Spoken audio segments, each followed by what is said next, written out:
Bonjour à toutes, bonjour à tous et bienvenue dans l'école du futur. Au programme aujourd'hui, que vous soyez prof ou élève, il vous a certainement fait aimer les maths pendant le confinement de 2020. Yvon Monca, alias Maths et TIC sur YouTube, c'est notre influenceur à suivre. Et puis celle qui a une idée derrière la tech, comme toujours aujourd'hui, c'est Amélia Matar. Amélia, aujourd'hui, on va réapprendre à aimer les profs. Et oui, un message de gratitude pour tous les enseignants et enseignantes de France aujourd'hui. Comment se frayer un chemin professionnel quand on n'a pas de carnet d'adresses? C'est une question récurrente, en tout cas c'est celle de celles et ceux qui veulent percer un certain plafond de verre du marché de l'emploi. De la major du secteur LinkedIn aux nouvelles plateformes, on va sillonner les réseaux qui vous donnent un vrai coup de pouce. Pour en parler avec nous aujourd'hui, en plateau, Arnaud Fima. Arnaud, vous êtes le cofondateur d'un Début de Réseau. Bonjour à vous. Bonjour. Et puis en duplex, Ludovic de Gromard. Ludovic, vous êtes le cofondateur de Chance. On verra pourquoi cette plateforme porte si bien son nom. Bonjour à vous. Bonjour Marjorie. Mais tout de suite, focus.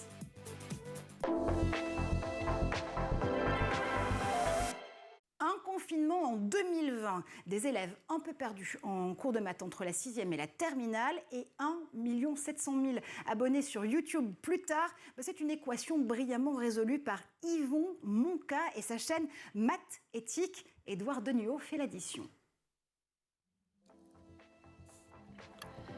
Yvon Monca est professeur de mathématiques à Strasbourg. Et il est également l'auteur de la chaîne YouTube Mathétique, dont vous avez déjà sûrement entendu parler si vous êtes élève ou enseignant. Avec plus d'1 700 000 abonnés, le prof a vu sa notoriété exploser lors du premier confinement.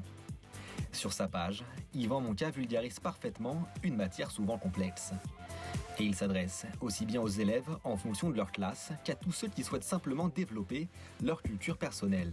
Tu veux tracer deux droites perpendiculaires sans équerre, juste avec un compas et une règle? Eh bien écoute-moi, c'est très simple. Tu commences par tracer un cercle et son diamètre. Puis tu places un point n'importe où sur le cercle. Et enfin, il ne te reste plus qu'à relier ce point avec les extrémités de ton diamètre. Tu obtiens deux droites qui sont perpendiculaires. Si vous souhaitez vous améliorer en vue d'un examen, Yvon Monca est la personne qu'il vous faut. Le professeur a également un site internet sur lequel il répertorie ses cours, ses exercices, mais aussi des curiosités autour des mathématiques. Passionné de chiffres, il vit, mange et dort mathématiques, et impossible de ne pas s'y intéresser lorsqu'on l'entend parler. Alors, je ne sais pas si Édouard Denuot dort, vit et mange mathématiques, mais Amélia, on aurait rêvé d'avoir un prof de maths comme Yvon Monca. Oui, clairement, et je trouve qu'il incarne vraiment cette idée que quand on est passionné, on est passionnant. Enfin, il donne vraiment envie de le suivre. Passionnés et passionnants, ils le sont aussi. Ce sont nos invités, justement, de cette émission. Pas de réseau, pas d'emploi. On va le voir, ce n'est pas forcément une fatalité. 60%, c'est le nombre de personnes qui trouvent un poste grâce à leur réseau. Et ce n'est pas moi qui le dis, c'est Pôle emploi. Une offre d'emploi sur deux est invisible pour celles et ceux qui n'ont pas le bon contact. Arnaud Fima, vous avez fondé et cofondé d'ailleurs un Début de Réseau. L'orientation professionnelle, c'est un parcours du combattant aujourd'hui. Alors, effectivement, j'ai constaté à travers les jeunes qui sont la jeunesse en insertion, puisqu'un Début de Réseau s'adresse principalement aux jeunes qui sont dans des structures de type école de la deuxième chance, mission locale ou espace dynamique d'insertion, les EPID, enfin voilà, ce sont les jeunes que je côtoie au quotidien. J'ai constaté qu'avec eux, c'est un parcours du combattant. C'est en fin de compte, c'est quoi l'insertion en France? C'est qu'à un moment, il y a eu une phase de décrochage, d'accord, où on est un peu plus resté... on n'a pas pu rester dans les parcours classiques, et là, on est orienté vers tout un tas de systèmes qui sont en parallèle du système classique, et c'est donc encore plus dur pour les jeunes en insertion d'avoir soit papa, soit maman qui puissent pistonner pour le stage de 3e, pour derrière le premier job. Les chiffres de Pôle emploi sont là, 6 postes sur 10 se trouvent par son réseau.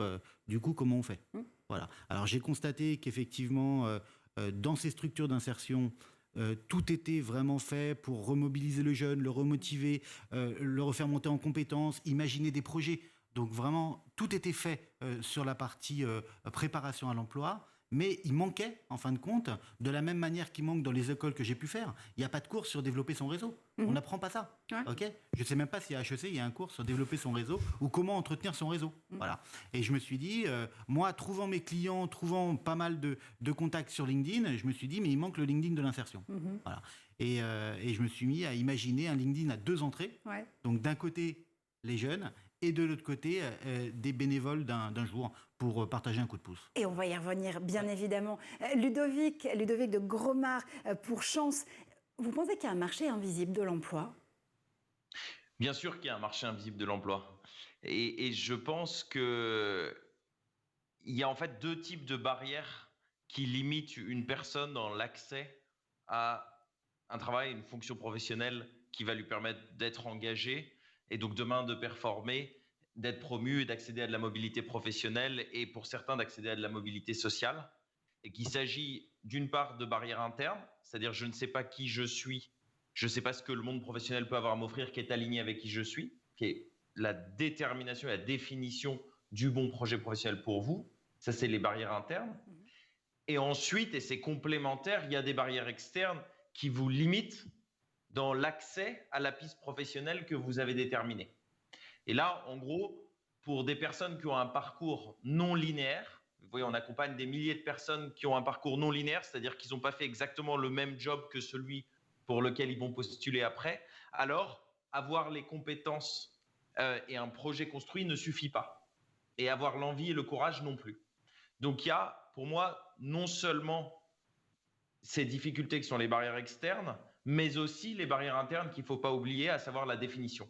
La vie professionnelle, du bon projet professionnel pour vous. Oui, absolument. La vie professionnelle, elle n'est pas un long fleuve tranquille.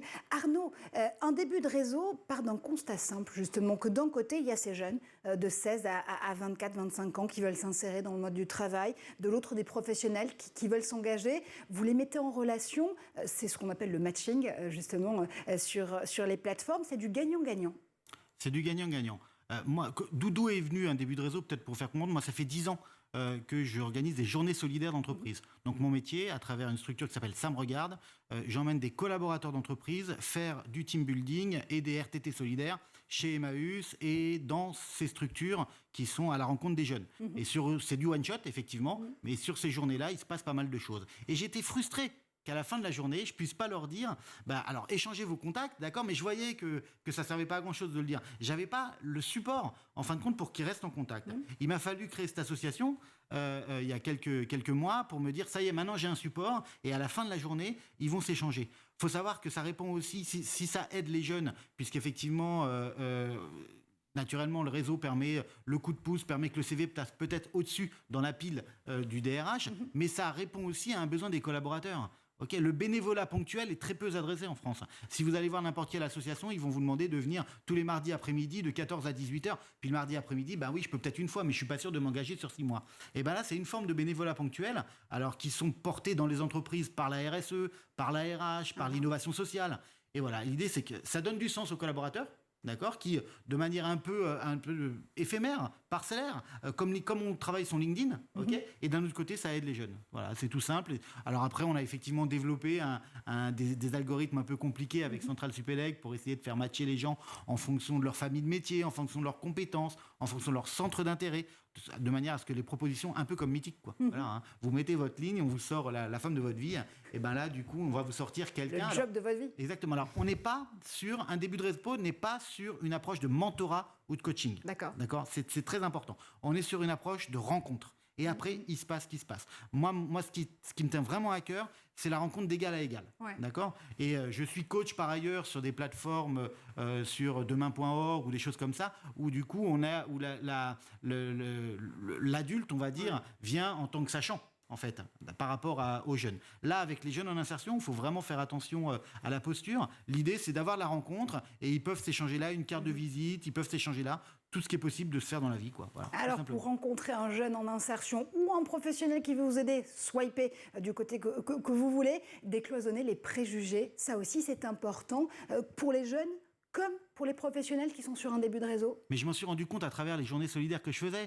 Je ne comprenais pas pourquoi ça marchait bien. Les gens arrivent ici en disant oui, je vais aider ce jeune, et à la fin de la journée, ils me disent ah non, attends, c'est moi qui ai pris une claque là. J'ai complètement bougé mes croyances, j'ai mes frontières qui s'ouvrent. J'ai même quelqu'un à l'Épide de Bordeaux, à une journée qu'on a fait il y a un petit moment maintenant, qui me dit mais tu sais quoi, ce jeune avec qui j'étais dans cette journée, il me connaît mieux que mon fils. Parce que cette journée a été organisée, a été branchée de manière différente. Et du coup, lui, il avait complètement changé d'avis sur l'insertion, complètement. Et l'idée, c'est de se rapprocher. Ma conviction personnelle, c'est que l'ouverture à l'autre est source de progrès et d'innovation, en fait. Et qu'on ne peut que vivre ensemble. Voilà. Et essayer de construire une société un peu plus inclusive, d'accord, en rencontrant. C'est une manière aussi de se rapprocher des gens sur un même territoire qu'on ne connaît pas.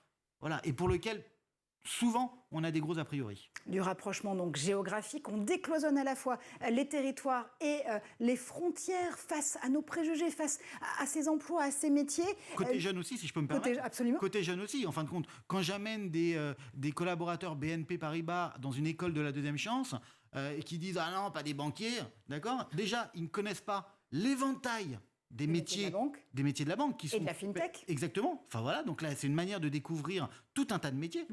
Et puis surtout ils découvrent des personnes. Et je me rappelle d'une journée où un jeune termine en disant je sais pas si vous avez changé d'avis sur l'insertion, mais moi j'ai changé d'avis sur la banque. Voilà. J'ai envie de dire drop the mic. Celui qui a de la chance d'ailleurs aujourd'hui, évidemment, ce sont ces jeunes et ces professionnels sur un début de réseau, mais c'est aussi vous, Ludovic, c'est vous parce que vous venez de lever 12 millions d'euros pour activer la mobilité professionnelle et vous lancez un appel solidaire depuis quelques jours comme un cri du cœur du numérique, ou plutôt un hashtag, ça s'appelle « Provoquons la chance », 100 personnalités qui s'engagent à vos côtés pour l'égalité des chances. L'égalité des chances, c'est ça le nerf de la guerre? Oui, c'est ça le nerf de la guerre. Cet appel était, je vous parlais des barrières internes et des barrières externes, était suite à la réalisation que tout le travail qu'on fait et qu'on a fait depuis 7 ans pour déterminer et construire à travers notre méthode de coaching digital le projet professionnel des talents était vaine si jamais la dernière porte restait fermée. Et donc, maintenant qu'on a ce recul et ces itérations sur la méthode, on a défini que nous pouvions, d'une certaine façon, garantir aux personnes qui ouvriraient leur carnet d'adresses que le projet du talent était robuste, que nous certifions l'adéquation d'une personne avec un travail, donc un travail qu'on définit chez Chance par 4 piliers qui sont un métier, une finalité, un environnement de travail et des impératifs de vie financiers, géographiques et horaires. Donc nous certifions l'adéquation d'une personne avec un travail, ce qui permet à une personnalité ou un professionnel qui a été identifié par Chance pour un duo Chance, donc pour être pairé, pour être matché avec un ou une talent, de très rapidement avoir un impact très fort en ouvrant son carnet d'adresses et en faisant la bonne intro, en ouvrant la bonne porte qui peut tout changer. Et donc, il y a en fait 2 intérêts et 2 nouveautés, 2 innovations. C'est que toute la robustesse de la méthode en amont fait que en très peu de temps, la personne peut être très utile, le signataire peut être très utile au talent. Et 2, que la robustesse de cette certification fait que le signataire ne va pas se griller vis-à-vis de la personne à qui il présente le talent ou la talent, parce qu'elle est extrêmement bien préparée et que son projet est extrêmement robuste. Donc c'est vraiment le tout dernier jalon afin de permettre que le fait de ne pas connaître la bonne personne en amont ne soit plus jamais un obstacle pour vous permettre de faire ce que vous voulez faire dans la vie. Et il y a un réseau de VIP qui mettent... Cet appel, c'est un appel qu'on a fait avec 100 personnalités qui, en l'espace des 48 premières heures, est passé de 100 à 2000 personnes. Et donc, c'est en train d'accélérer très fortement. On a eu la chance d'avoir parmi les signataires Madame la ministre de l'Égalité des chances, Elisabeth Moreno, Olivia Grégoire, Sarah El Haïry, Cédrico, ça c'est pour les politiques. Ensuite, des élus, des dirigeants d'associations, des dirigeants de grandes entreprises, et puis des personnes qui sont peut-être pas dirigeants, mais qui par contre ont eux aussi leur capacité à apporter leur pierre à l'édifice et à ouvrir leur réseau et changer potentiellement la vie de milliers de personnes demain. Et vous le disiez justement, ce réseau de VIP qui mettent leur carnet d'adresses à disposition de toutes et tous. Vous avez cité Cédrico, le secrétaire d'État au numérique. Et il y a aussi, par exemple, des membres de LinkedIn ou même des acteurs du marché du travail comme Alexandre Viros d'Adecco ou le podcasteur Grégory Pouy. Ils ouvrent vraiment ces carnets d'adresses, c'est un engagement, mais est-ce qu'ils vont vraiment le faire? Pourquoi ne le ferait-il pas? Si jamais on est capable de tenir notre promesse de leur envoyer un ou une talent qui, même si elle n'entre pas exactement dans les cases parce qu'elle n'a pas exactement un profil linéaire, a dans les faits tout ce qu'il faut en matière de compétences, en matière de réflexion et de définition de son projet professionnel et donc d'envie, alors qu'est-ce qu'elle a à perdre? Et je pense que c'est la compréhension de finalement il n'y a rien à perdre et ça me demande très peu de temps et ça peut avoir un impact très fort sur une personne qui a fait l'effervescence qu'on a vue dans les premières journées de cet appel et qui est, j'espère, pas près de finir et qui aura un impact fort. Et ensuite, il en va de notre responsabilité chance d'envoyer la bonne personne au bon moment, qui est tout le principe des duos que nous allons accélérer très fortement et sur lequel nous investissons très fortement avec la croissance de l'équipe, avec 100 personnes supplémentaires qui rejoignent l'équipe afin de pouvoir faire ces duos de manière toujours plus pertinente et donc plus efficace et plus impactante pour les talents qu'on accompagne. Donc Arnaud, Amélia et moi, on peut pinguer Cédrico sur Chance tout à l'heure, ça va fonctionner, il va nous ouvrir son carnet d'adresse. C'est une bonne nouvelle. Non, justement pas. Et c'est vous, parce que vous n'avez pas fait Chance en amont et on ne peut pas garantir l'adéquation de votre adéquation avec votre projet professionnel pour le moment, ce que je ne questionne pas. Et donc c'est uniquement a posteriori du parcours, une fois qu'on peut garantir la robustesse du projet professionnel, qu'à ce moment-là, on fait un duo. Il s'agit en aucune façon de mettre n'importe qui en contact avec n'importe quelle autre personne. Moi, Arnaud, oui, justement, bien sûr. Peut-être compléter avec un retour d'expérience personnelle. Évidemment. Ils l'ouvrent leur carnet d'adresse. En fin de compte, quand la rencontre a été faite, c'est-à-dire que là, ils vont faire le parcours Chance, j'entends, moi, à travers et qu'ils commencent à discuter, qu'ils commencent à se comprendre, qu'ils commencent à se... On a une phase qui est la phase de mise en place de la confiance, en fait. On ne va pas ouvrir si je n'ai pas confiance. D'accord? Parce que je ne vais pas pistonner quelqu'un ou je ne vais pas passer la carte de visite à quelqu'un si je ne connais pas la personne. Et un début de réseau a été pensé comme ça, en tout cas, en disant, voilà, j'entends que Chance, eux, il y a tout un parcours à faire. Et c'est en fin de parcours, en fait, que là, ça veut dire que la personne est crédible. Okay. Moi, pourquoi j'ai pris des jeunes en insertion? J'ai pris des jeunes parce qu'ils sont suivis par les chargés d'insertion, par les encadrants, par tout le staff des structures. Ça donne une crédibilité, ça donne une légitimité aux jeunes qui ont envie de s'en sortir. Et à partir de là, ils l'ouvrent, vraiment. Le constat, c'est ça. Pas de piston, pas de chance. C'est uniquement un mal français, Amélia? Si je regarde moi ma propre expérience, je viens clairement d'un milieu où j'avais pas accès à un réseau particulier. Enfin, mes parents ne pouvaient pas m'aider à trouver mon stage de troisième ni mes autres stages plus tard.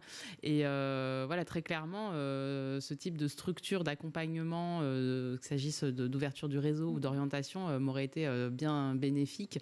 Et j'ai galéré entre guillemets quand il a fallu décrocher le premier stage, même juste déterminer quel pouvait être mon parcours scolaire.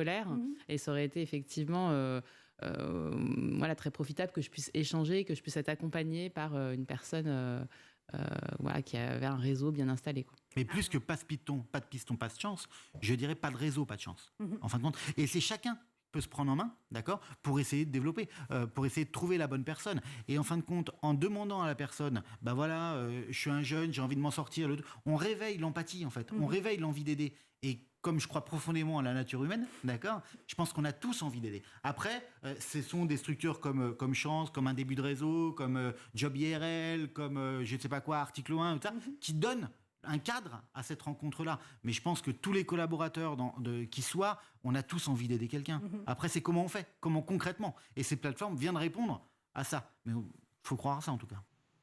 Ludovic, c'est votre proposition, donc j'imagine que vous êtes d'accord justement et cohérent avec vous, mais vous avez l'impression que les choses sont en train justement de bouger en France. Ça va quand même un peu mieux de ce point de vue-là? Absolument. Et je suis absolument aligné avec ce qu'Arnaud vient de dire.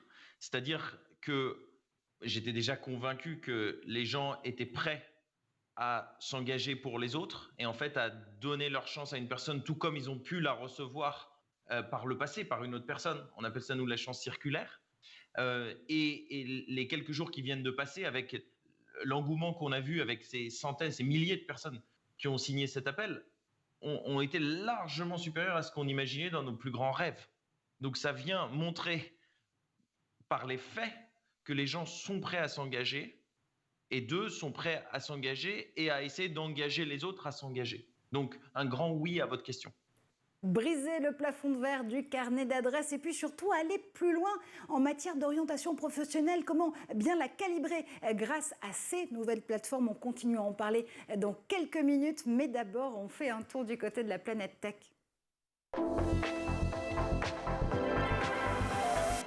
Elles sont émouvantes, elles nous énervent, elles nous donnent envie d'aller voir plus loin. Ce sont les images et les vidéos rassemblées dans le Zap de Cheryl Jessica Isengé.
I did this because of her. Like,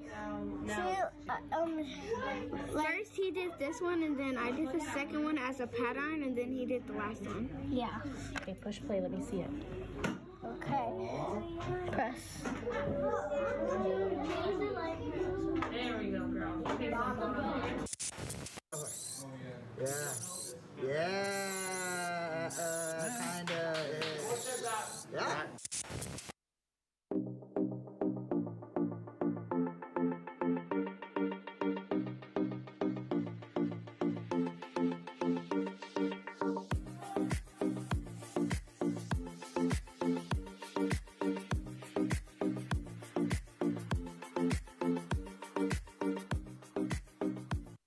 Des drones qui vont chercher des fruits? C'est une très bonne question, Arnaud. Justement, on va la poser à Cheryl Jessica Isengé la prochaine fois qu'elle sélectionne ces images. Vous l'avez compris, vous êtes de retour sur le plateau de l'École du Futur. On est toujours évidemment avec Arnaud Fima pour un début de réseau, en duplex avec Ludovic de Grenard pour Chance. On parle de ces nouveaux réseaux qui nous permettent de percer le plafond de verre de l'orientation professionnelle. Mais avant de reprendre notre débat, Amélia Matar a une idée derrière la tech.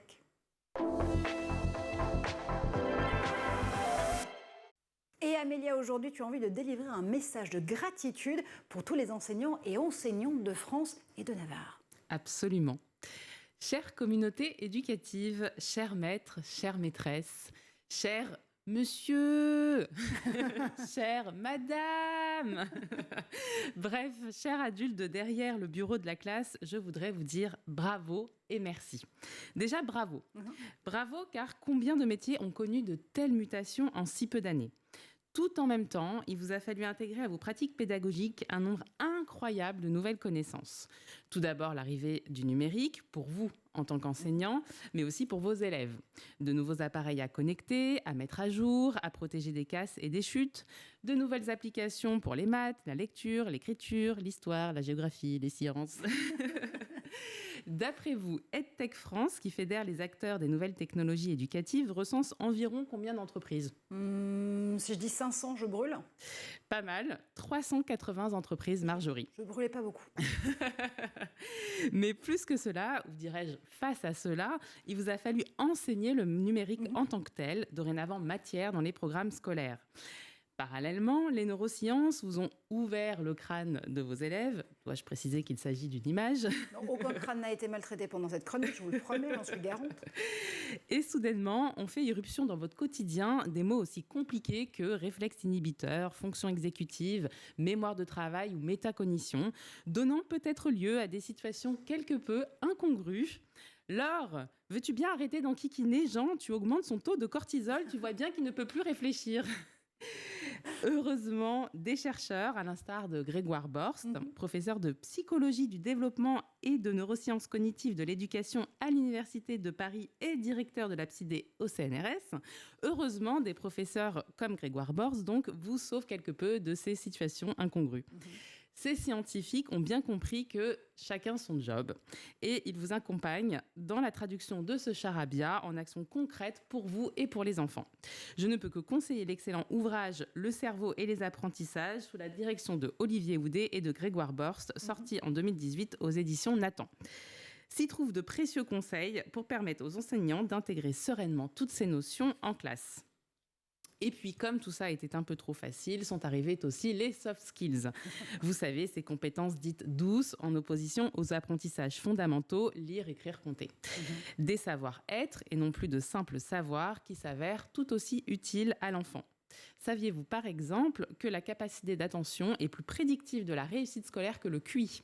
En tout cas, ça semble être essentiel et ça semble dans la logique des choses aujourd'hui. Absolument. Et cerise sur le gâteau, après le numérique, les neurosciences éducatives et les compétences douces, la pandémie. Une pandémie qui finalement a accéléré l'adoption de ces transformations de vos métiers en un temps record. Et autant dire qu'enseigner en temps de pandémie est une prouesse accomplie chaque jour par près de 1 million d'enseignants en France, donc bravo. Bravo et merci aussi, comme je le disais. Merci car malgré tout, vous êtes là et vous continuez d'agir au quotidien. Je pense par exemple aux maîtresses en basket qui ont un compte Instagram très suivi et aux mots poignants qu'elles ont publiés très récemment. Je les cite. Voir leur sourire face à une réussite, voir leur sourire en entrant dans la classe, voir leur sourire après avoir montré un travail à leurs parents, voir leur sourire face au monde actuel. Il faut continuer à sourire avec eux pour croire en un avenir plus beau. C'est vrai qu'il y a toujours un prof ou une prof inoubliable dans notre parcours scolaire et on a envie de lui dire merci. Absolument. Je pense aussi à Rachid Zerouki, cet enseignant de SECPA, qui travaille sans relâche à faire progresser des élèves en très grande difficulté. Donc je ne sais pas si vous le savez, les sections SECPA sont des classes dédiées à des élèves aux histoires de vie pas comme les autres, qui affectent leur réussite scolaire. Par les jours gris, par les jours de mauvaises nouvelles, les jours où vous ne croyez plus en l'humanité, bref, peut-être pour n'importe quel jour depuis le 16 mars 2020, je vous invite à lire le livre de Rachid Zerouki, Les Incasables. Publié en 2020 chez Robert Laffont, ce livre est une ode à l'humanité de chacun et de chacune. Je crois que c'est un peu aussi le thème de cette émission. Je vais finir cette chronique en lisant un court passage qui m'a vraiment beaucoup émue. Quand j'ai dû apprendre à lire, à écrire et à compter dans ma langue maternelle, il y a eu l'école. Quand j'ai dû apprendre à penser, à argumenter et à disserter dans ma langue d'adoption, il y a eu l'école. Et à chaque fois que j'ai dû me balader, désemparée et abîmée en apesanteur au-dessus d'un univers qui m'échappait, il y a eu l'école. À moi, elle a tout donné. Un stylo à plumes de couleur jaune, des connaissances, une bourse, un chemin à suivre pour trouver une place dans la société et une conviction profonde. L'école laïque, gratuite et inclusive est notre bien commun le plus précieux. Bravo et merci. Merci à toi, Amélia. Merci infiniment pour ce cri du cœur et ce grand bravo adressé aux enseignants et aux enseignantes. Inclure, justement, les enseignants et les enseignantes, Arnaud, dans le parcours d'orientation professionnelle pour ces jeunes en insertion, ça joue dès l'école, dès le plus jeune âge, avec ces énergies aussi à mobiliser. Merci c'était super. Non, mais ça me rappelle aussi. Moi, j'ai trouvé mon prof à qui je dois dire merci. C'était qui ? Un prof d'histoire, Monsieur Grelet. Voilà. Merci, Monsieur Grelet. C'était marrant. Ça devait être en 5e. Ouais. Dans le monde de l'insertion, les encadrants, les formateurs ont déjà fait des choix, en fait. Et on parle peu d'eux, voilà. Mais déjà, à vouloir s'occuper dans une école de la deuxième chance, d'être formateur dans ces structures-là ou dans un EPID, c'est déjà avoir fait des choix. Moi, je suis admiratif puissance 1000 de ces gens qui passent les messages, qui redonnent espoir quand effectivement la SECPA ne répond plus et qu'on part dans ce type de structure-là.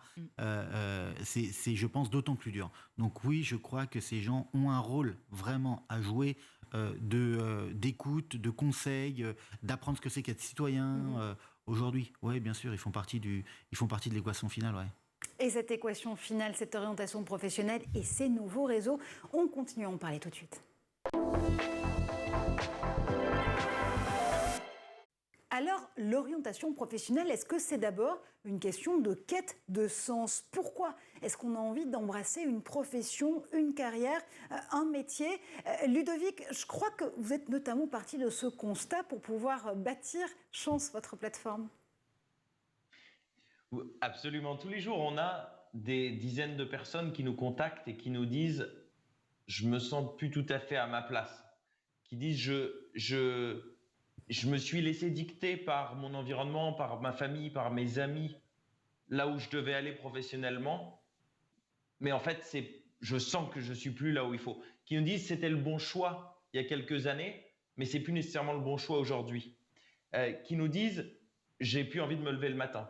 Et donc, c'était pour toutes ces personnes qui avaient urgence d'essayer de créer Chance et de déterminer une méthode pour leur permettre de naviguer dans ce monde et cette jungle qui est le monde professionnel et notamment toutes ces dimensions que nous définissons comme les types de métiers, mais aussi c'est le deuxième pilier de Chance pour définir un travail, la finalité en fait, quel est le sens pour moi, parce que beaucoup de gens cherchent un sens, pour ne pas dire la majorité, mais qu'est-ce que le sens pour vous? C'est ça qui compte.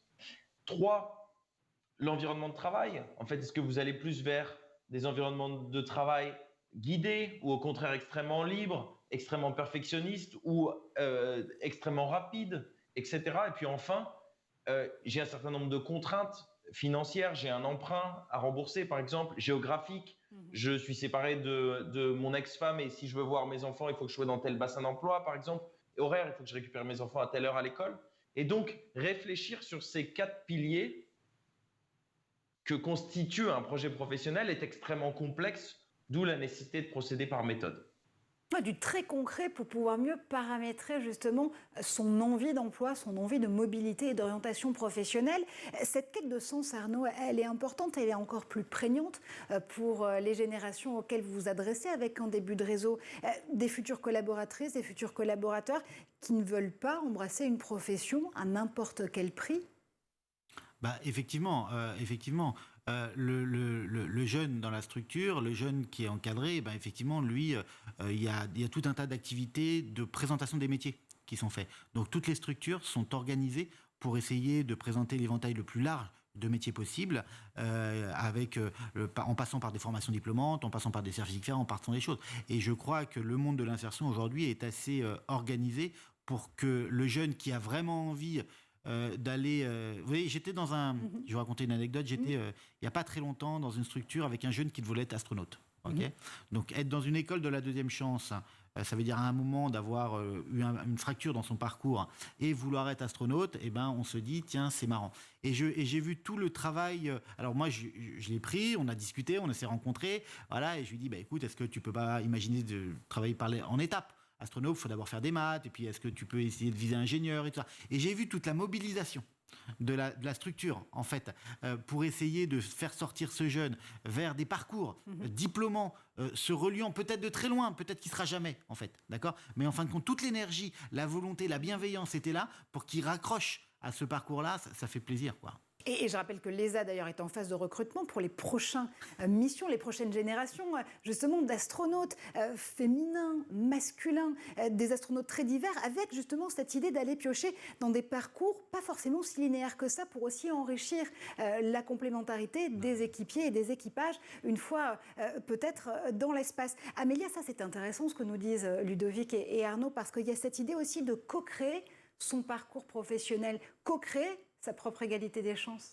Oui, et ce que je trouve très intéressant aussi, c'est l'idée de se donner un objectif. Mais ce qui importe aussi, au-delà de l'atteinte de cet objectif, c'est toutes les étapes qui vont amener à cet objectif. Et toutes ces étapes, en fait, sont à valoriser aussi et peuvent aboutir à un autre résultat qui est tout aussi bénéfique à la personne. Moi, je peux vous faire un retour d'expérience. J'emmène un groupe de Bureau Veritas, d'ingénieurs de Bureau Veritas, dans une école de la deuxième chance, sur un séminaire solidaire. À la fin, le patron, il dit un mot en conclusion, il dit, vous savez, les moutons à 5 pattes, on les a tous embauchés. D'accord ? Donc, il n'y en a plus. Ouais. Donc, si on ne s'ouvre pas, d'accord, à d'autres publics, si on ne s'ouvre pas vraiment à la diversité, on va mourir. Voilà. Je pense que c'est un beau message d'espoir. Absolument. L'autre message d'espoir, ce sont les technologies sur lesquelles s'appuie Chance, tiens Ludovic. Chance s'appuie sur de la psytech. La psytech, c'est ce secteur qui mixe à la fois les sciences comportementales, l'analyse de la data, l'intelligence artificielle. Ça donne quoi en pratique ? Chance, c'est un parcours de coaching digital pour choisir le travail aligné avec qui vous êtes, qui est un parcours qui dure en moyenne 3 mois, qui est une 30aine d'heures, dans lequel vous allez avoir de l'ordre de 23 heures d'auto-coaching, donc de coaching à faire seul sur votre téléphone ou sur votre ordinateur, qui sont entremêlés avec 7 à 9 heures de vidéo coaching avec un coach professionnel choisi sur la base de votre personnalité, et ce en vidéo. Et donc vous allez avoir 2-3 heures d'auto-coaching, 1 heure de vidéo coaching, 2-3 heures d'auto-coaching, 1 heure de vidéo coaching. Une métaphore pour essayer de comprendre ce qu'est la psytech, ce qu'on a appelé la psytech, c'est la métaphore du chirurgien ou de la chirurgienne. C'est-à-dire qu'en fait, on fait faire, dans le cadre de l'auto-coaching, l'équivalent des IRM, des scanners, des radios, et ensuite, cet auto-coaching va nourrir par la data le ou la coach professionnel qui, à l'image d'un chirurgien ou d'une chirurgienne, peut intervenir cette fois de manière très fine sur, pour le coup, ce que seul l'humain et en aucune façon la machine peut faire, à l'image du chirurgien et de la chirurgienne, c'est-à-dire naviguer la finesse de la psychologie humaine, venir travailler sur un blocage psychologique, sur une peur, sur une croyance limitante, etc. Et c'est comme ça qu'on augmente la possibilité d'un coach humain et que vous avez ce balai entre homme et machine afin d'accompagner au mieux tout un chacun, quel que soit son passé, pour déterminer la meilleure voie professionnelle pour lui ou pour elle. Expliqué comme ça, moi ça m'a l'air très clair, mais vous vous appuyez sur un comité scientifique dont font partie Mohamed Younous, le prix Nobel de la paix, ou encore Gilles de Robien, l'ancien ministre de l'Éducation. Des noms sérieux, des noms justement renommés. C'est pour pouvoir montrer patte blanche en matière de psytech. Encore en France, il faut faire beaucoup de pédagogie sur le sujet. Oui, il faut faire beaucoup de pédagogie parce que on dit mais qu'est-ce que viennent faire ces petits jeunes là et qu'est-ce qu'ils y connaissent à l'éducation, parce que finalement on parle d'un sujet d'éducation et d'éducation tout au long de la vie. Et donc il est évident que au démarrage de Chance, dans les quelques premières années, on a moins ce sujet aujourd'hui. Il fallait essayer d'être crédible et donc au-delà de leur apport conceptuel dans le développement de la méthodologie, dans leur domaine d'expertise, les différents membres du comité scientifique ont pu apporter de la crédibilité, ce qui nous permettait à Chance aussi finalement d'ouvrir les portes qui étaient fermées et ensuite de pouvoir accélérer, créer les bons partenariats scientifiques qui nous permettent aujourd'hui d'avoir une méthode scientifique robuste. S'appuyer sur des sciences comportementales et sur des neurosciences justement pour mieux pouvoir explorer, exploiter, aider à co-créer ces parcours. Amélia, c'est quelque chose qui t'anime et que tu connais très bien, notamment dans l'éducation des petits et des tout-petits. Là aussi, ça joue dès le premier âge ? De pouvoir s'appuyer sur les neurosciences, effectivement, est aujourd'hui incontournable, d'autant que maintenant on a réuni une somme de savoir considérable sur le fonctionnement du cerveau de l'enfant, donc ce serait quand même très dommage de ne pas s'appuyer sur ça. Et voilà, on sait qu'aujourd'hui, ce cerveau a un fonctionnement spécifique et nourri par des besoins qui lui sont propres, et on ne peut plus aujourd'hui concevoir de support pédagogique sans prêter attention à ces différents besoins propres au jeune enfant, effectivement. Les savoir-faire, c'est bien, Arnaud. Le savoir-être, c'est peut-être encore mieux aujourd'hui. On a parlé de ces fameux soft skills, ces nouvelles catégories de talents qu'il faut savoir justement acquérir pour pouvoir savoir-être. La réalité, il faut écouter les artisans. J'ai fait dernièrement une conf il y avait 80 artisans en ligne. Sur les 80, il y en a 65 qui recrutent, d'accord ? Ils veulent pas des gens qui savent faire. Parce que qu'est-ce qu'ils disent ? Ils disent, mais moi, je leur apprends, d'accord ? Ils veulent des gens qui ont envie. Okay, ils veulent des gens qui aient la banane, qui se lèvent à l'heure, qui sachent dire bonjour. Alors après, moi je ne suis pas dans les neurosciences, les fintechs, c'est pas mon truc. Mais en fin de compte, écoutons le marché de l'emploi. Okay, et les artisans, alors il y a les grands groupes aussi, mais les artisans, ils recherchent des gens qui ont envie. Voilà. Et donc ça c'est du savoir-être, c'est du comportemental, c'est de l'envie. Enfin voilà. Et je crois que vraiment aujourd'hui, c'est ce qui fait la différence à l'entrée, quoi. Vraiment.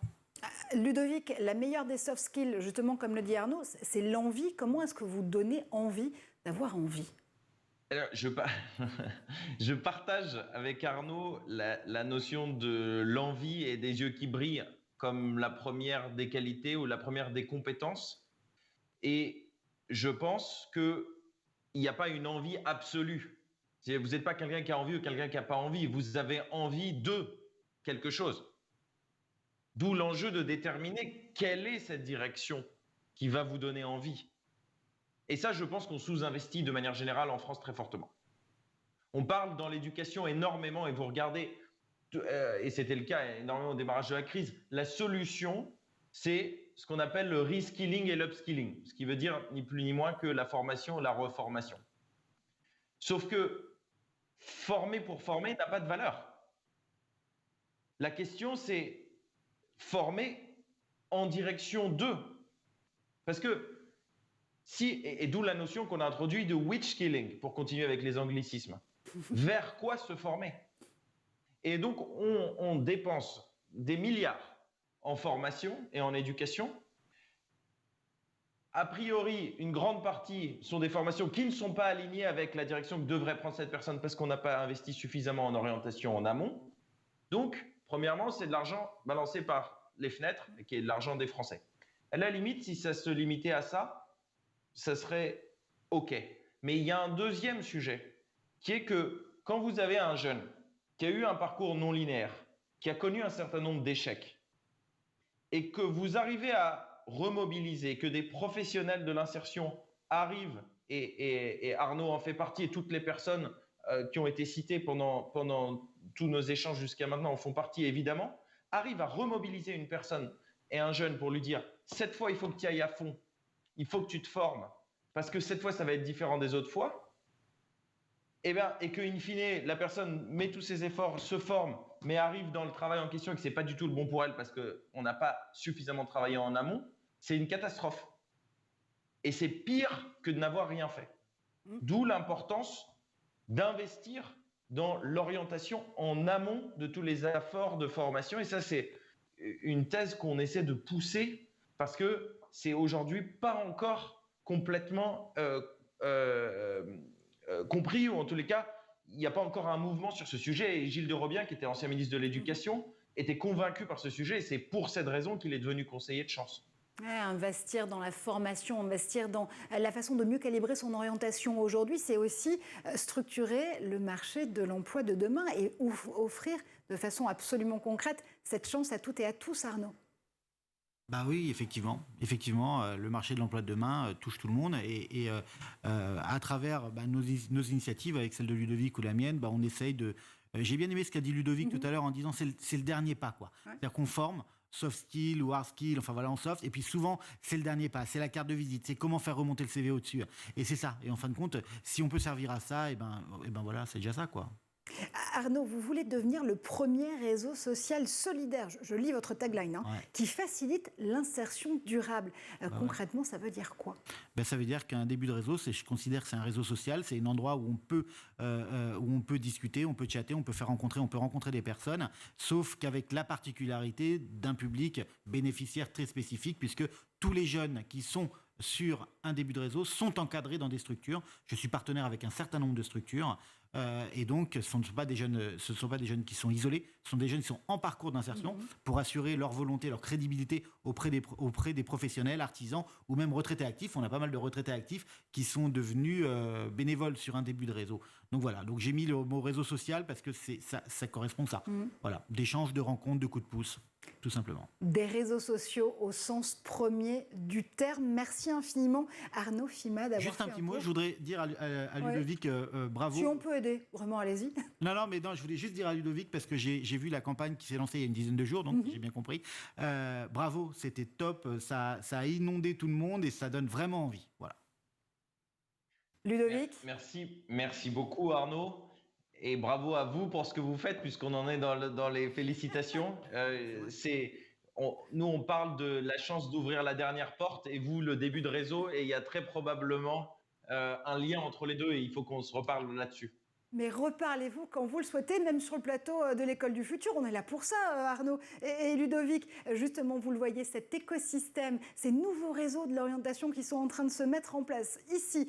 Et maintenant, on co-crée l'éducation sur School TV dans l'École du Futur. Merci infiniment, Ludovic, d'avoir été avec nous en duplex dans cette émission. Merci infiniment, Arnaud, d'avoir fait un tour sur le plateau de l'École du Futur. Merci, comme toujours, à Amélia, évidemment, Matar, pour toutes ces infos et surtout sa bonne humeur. Et ce merci envoyé à tous les enseignants et aux enseignantes. C'est moi qui vous dis merci de nous avoir suivis. On se retrouve très vite sur le plateau de l'École du Futur et on se suit tout au long de la semaine avec le hashtag l'École du Futur sur tous les réseaux sociaux.